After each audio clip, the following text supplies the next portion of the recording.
Livro de 2 Reis, capítulo 4. O tema dessa mensagem é renovando a esperança familiar. Nós hoje estamos em família. Nós hoje estamos numa noite festiva comemorando em família tudo o que o Senhor fez durante esses dias, que é só um começo de tudo que ainda há de fazer. Em 2 Reis capítulo 4, a partir do versículo 1 até o 7,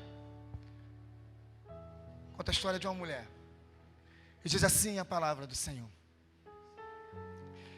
certa mulher das mulheres dos discípulos dos profetas clamou a Eliseu dizendo: meu marido, teu servo, morreu, e tu sabes que ele temia o Senhor, e é chegado um credor para levar os meus 2 filhos para serem escravos a preço de pagar uma dívida. E Eliseu perguntou: que te hei de fazer? Dize-me o que tens em casa. E ela respondeu: tua serva não tem nada em casa a não ser uma pequena botija de azeite. Então disse ele: vá, pega emprestado vasilhas a todos os teus vizinhos, vasilhas vazias, mas não poucas, o máximo que puder. Então entre, feche a porta da sua casa sobre ti e sobre os teus filhos, e derrame o azeite em todas as vasilhas. Põe parte até que elas estejam cheias e coloque de lado. Partiu, pois, dela e fechou a porta sobre si e sobre os seus filhos, conforme o profeta ordenou. Lhe chegavam as vasilhas e ela enchia. E lhe chegavam vazias e ela enchia. E cheias as vasilhas, disse ela a um dos seus filhos: corre lá e avisa o profeta, avisa ele, porque ela pergunta a um dos seus filhos: não há mais nenhuma vasilha? E ele disse: não. E nesse momento o azeite parou. E o profeta, então, sabendo, disse: vá, vende o azeite, paga a tua dívida, e tu e o teu filho vive de todo o resto. Se sente pelo minuto adorando o Senhor. Oh Jesus, seja adorado. Muito obrigado pela tua presença. Muito obrigado por tu estar em casa, Pai. É bom quando o Pai está em casa. Rapidamente nós vamos tratar nessa noite tão festiva de 3 pontos. Pontos esses, como eu já falei, renovando a esperança familiar. Quantos estão aqui numa noite como essa, festiva, de alegria, de celebração? Amém? Mas muitos aqui vieram celebrar a alegria dos seus, e talvez em casa, no ambiente familiar, a esperança está como uma pequena botija de azeite já no fim, já pouca, bem pouca. Mas o primeiro ponto que a gente queria tratar nessa noite, que o Espírito Santo conduza isso nesse tempo. Primeiro ponto: renovando a voz profética. Quando aquela mulher percebeu, e ela com certeza tinha um profeta em casa, porque ela começa falando com o profeta Eliseu. Ela diz assim: o meu esposo era teu discípulo. Naquela época existia uma escola de profetas, Eliseu conduzia ali, diz os historiadores, e pela leitura, esse homem participava daquele momento, e sabendo ela, de que o profeta vivia do favor de Deus, porque era separado por Deus, e Deus o sustentava em todas as coisas. Quando algo aconteceu. O primeiro passo daquela mulher não foi buscar ajuda do governo, não foi buscar ajuda de nenhum outro lugar. Ela foi na casa do profeta, ela foi em busca da palavra profética, ela foi em busca de quem tinha uma palavra de Deus para a vida dela. Ela poderia ter ido em qualquer outro lugar. O homem tinha ameaçado ela de levar os seus filhos, e era direito pela lei dele levar os filhos para pagar dívida. Esse era o digno da lei. Ela poderia ter tentado fazer qualquer outra coisa, corrido na casa de um parente, na casa de um amigo mais próximo, de alguém influente da cidade, mas não, ela disse: eu vou ter com o profeta, porque ele tem uma palavra profética, e ele vai liberar algo, e o céu vai responder em meu favor. Tanto que aquela mulher, ela não vem para questionar, ela vem para contar o fato. Ela conta o fato, ela diz: olha, o meu marido ela vem contar o fato ao profeta. E aí você vai atentar para o segundo passo. Qual passo é esse, pastor? A matéria-prima para o milagre que você precisa está dentro da sua casa. Eu vou falar novamente, para que você pegue isso como sentença. A matéria-prima do milagre que você precisa nessa noite já está dentro da sua casa.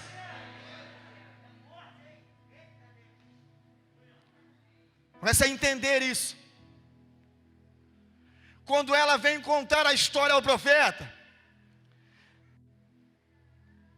você já conhece alguém, ou você é assim? Às vezes, por ter um processo muito acelerado, eu tento me policiar para não ser assim. Mas você vai conversar com alguém, e você percebe que quando você acaba, ele te dá uma resposta que não tem nada a ver com o que você falou. Se for seu marido, fica na sua. Se for a sua esposa, não é o momento agora.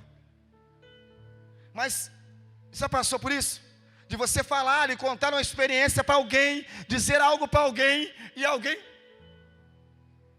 parece que não deu a mínima. O Wi-Fi estava desligado, o sinal não carregou, deu um delay.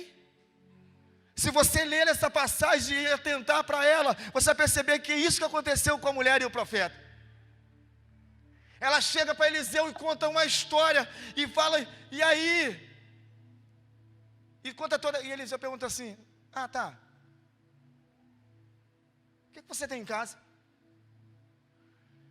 O que tem a ver aquilo que ela veio contar para Eliseu, pedir ajuda a ele, com a pergunta do profeta?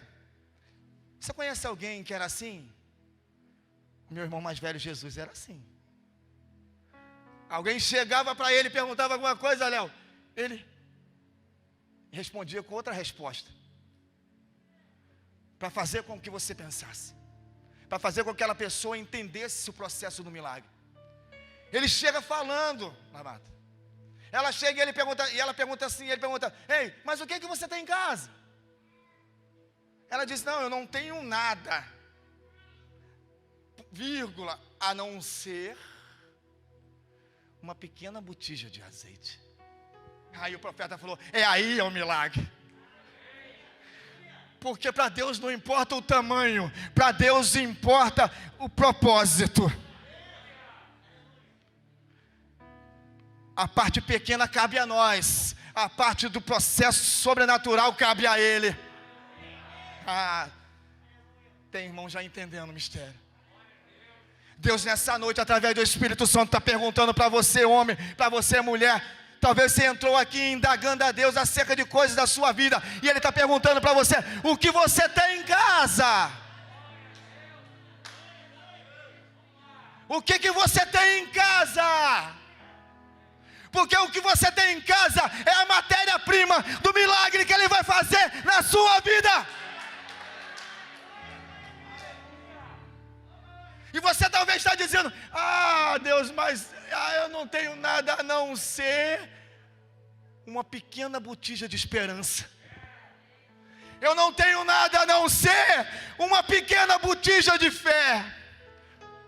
E ele disse: Quem disse você que eu medo a sua fé pela quantidade? Eu já disse, se você tivesse uma fé do tamanho do pequeno grão de mostarda, você já faria milagres maiores do que eu.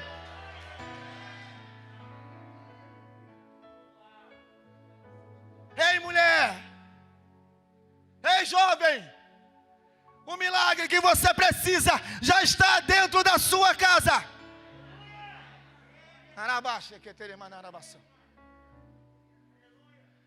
Aquela mulher corre em busca de uma resposta.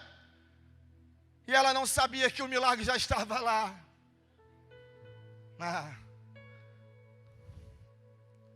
Mas tem uma hora que você tem que fazer uma escolha.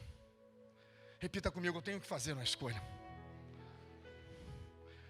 Ou eu fico do lado dos desesperados, ou eu passo para o lado daqueles que têm esperança. Jesus entra numa casa, irmão, e tinha um monte de desesperado, e precisava de um milagre. Alguém precisava ser ressuscitado.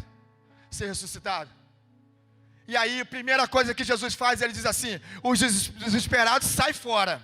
Os desesperados mete o pé. Os desesperados pega a viola, mete no saco e vai embora. Só fica aqui aquele que tem esperança, aquele que acredita no milagre, aquele que acredita no que eu vou fazer.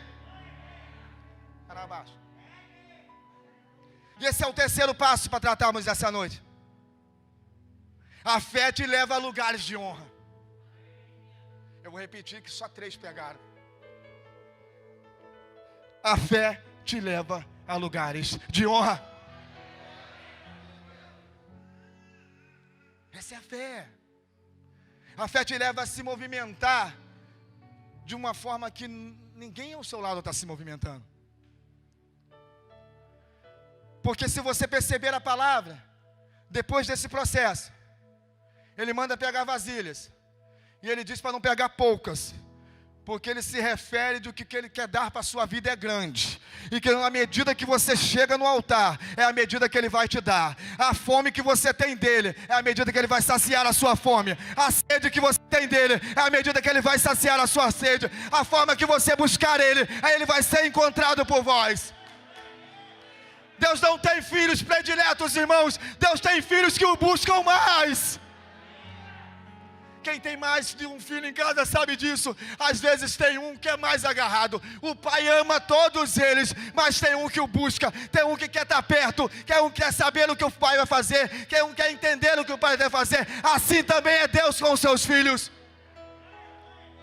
Buscar-me-eis e me achareis. Promessa. Se buscar, encontra. Se bater, a porta abre. Ele prometeu, ele é justo para cumprir. Só que ele fala para ela: olha, busque, põe o que você quiser. Se tiver com sede, passa lá daquele vizinho da esquina que tem um caminhão pipa. Traz um caminhão pipa que eu vou encher o caminhão pipa de azeite.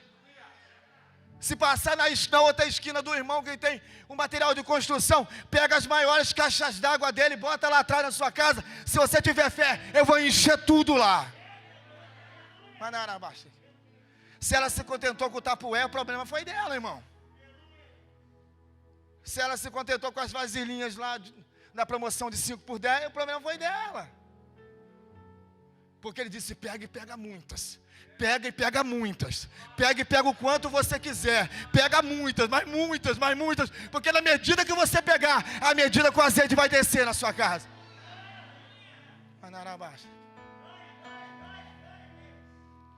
E aí vem um grande segredo de tudo isso. Eu amo meu Jesus. Depois de tudo isso, ele tira os desesperados, tira a galera da mídia, não os meus irmãos da mídia que eu amo, mas a galera que eu falo que gosta só de... E diz assim: entra na tua casa, tu e os teus filhos, e cerra a porta, fecha a casa, se tranca lá dentro, você e eles, porque eu mesmo, o profeta, nem vou querer ver o milagre. Você percebeu que o profeta não entrou com eles? Porque o profeta acreditava na palavra que estava sendo liberada. Quando Deus liberou uma palavra para você, Ele está esperando só o seu posicionamento. Quando Ele liberou um decreto para a sua vida, Ele está só esperando você entrar num secreto com Ele. Quando Ele liberou uma sentença de vitória para a sua casa, Ele está só esperando que você entre num lugar secreto e diga: Deus, eu estou aqui.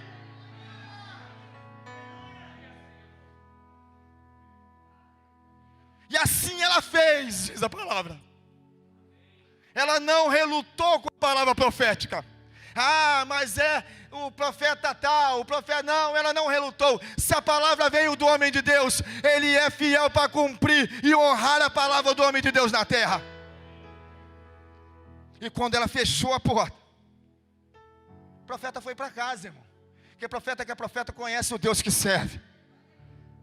Quem tem intimidade com Deus sabe que quando Ele decreta uma coisa, Ele move os céus e terra, Ele faz o impossível, Ele transforma a água em vinho, Ele faz o que Ele quiser, porque Ele é Senhor de todas as coisas. E assim Ele fez. Ele foi para casa,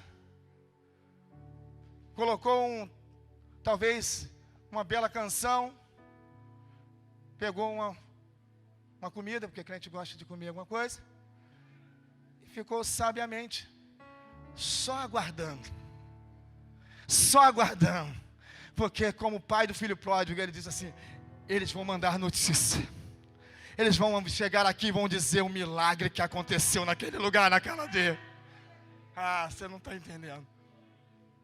Quando aquela mulher cerrou a porta, ficou para dentro só ela e os seus filhos, ela derramou o azeite, e na medida que ela foi derramando o azeite, ela foi enchendo as vasilhas, e ela foi enchendo as vasilhas, e ela foi enchendo as vasilhas, e ela foi enchendo as vasilhas. E você já imagina a alegria daqueles meninos, você já imagina o olhar daqueles meninos: mãe, encheu mais uma, mãe, encheu mais duas, mãe, já encheu 10, mãe, tem 15, mãe, já encheu, meu Deus, mãe, está tudo cheia, o que é que eu faço? Pega os copos descartáveis, filho, o que é que eu faço? Pega as vasilhinhas, o que é que eu faço? Pega as garrafas d'água, e vai enchendo, e o azeite vai derramando, e o azeite vai derramando, e o milagre vai acontecendo, até que ela pergunta: cadê a vasilha? Ele disse: acabou a vasilha. Quando ele disse acabou a vasilha, cerrou o azeite. O céu entendeu: eu já dei o necessário para ela ser um milagre na terra. Ele não te dá nem mais nem menos, Ele vai te dar sempre o necessário. Ele é um Deus que chega no momento certo. Ele é o Deus que chega na hora da angústia. Ele é o Deus que honra aqueles que o buscam. Ele é o Deus que cumpre a palavra que Ele prometeu. E Ele disse um dia: aqueles que me buscarem de todo o coração, me encontrará e será achado de mim. Talvez você entrou por essas portas para celebrar com seus parentes, ou os irmãos nossos dessa casa, ou aqueles que sempre estão conosco aqui, aqueles que estão em casa assistindo, desesperançosos. Fala a verdade, a sua fé está no fio da navalha. Talvez. Teve irmão que entrou no renovo assim, irmão. Passou ali pela porta, no momento que a gente estava recebendo de manhã cedo. Já estava calor, mas deu a arrepiar, parecia um iceberg. O cara estava congelado diante das situações da vida. Só que a palavra diz: mas os que esperam no Senhor renovam as suas forças, sobe como águias, correm e não se cansam, caminham e não se fadigam.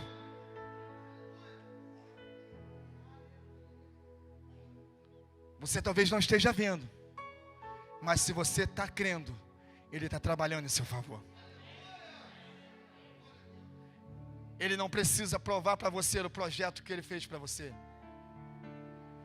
porque o projeto que Ele fez para você é o melhor projeto da face da terra.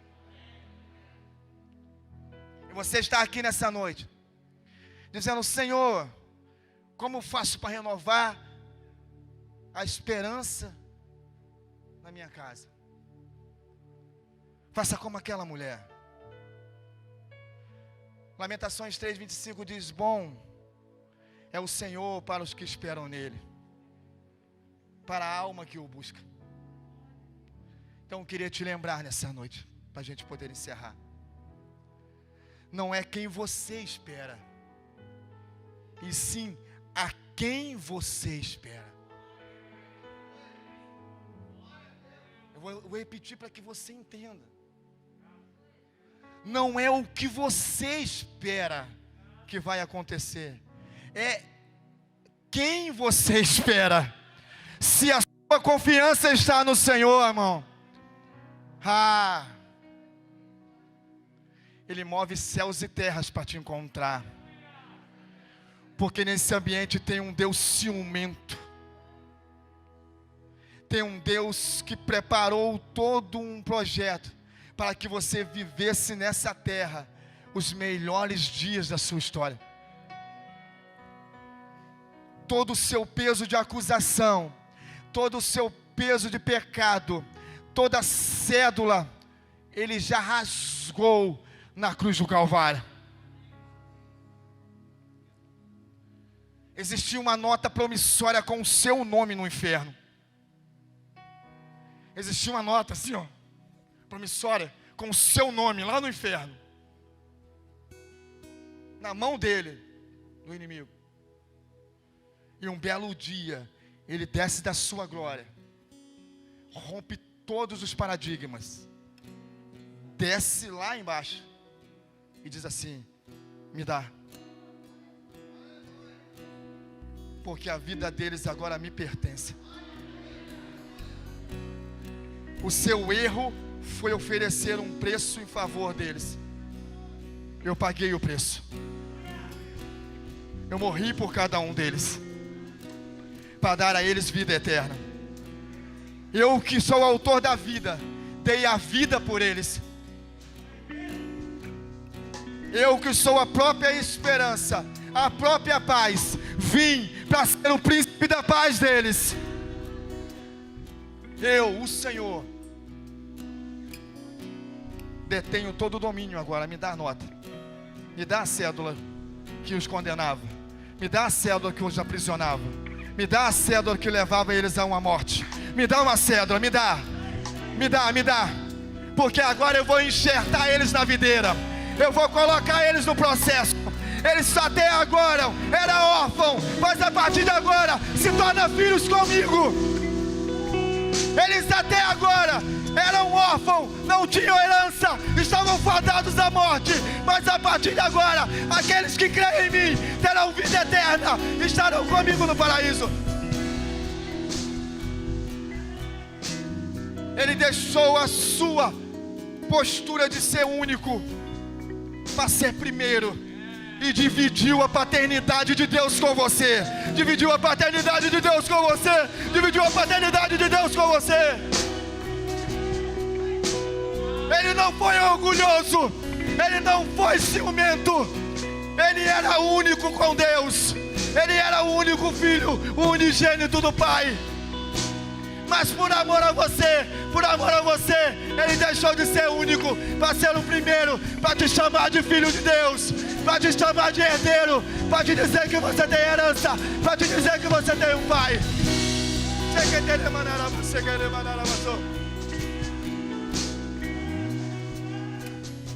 Aquela mulher sai em busca da palavra profética, e a casa dela se torna a vitrine do poder profético de Deus.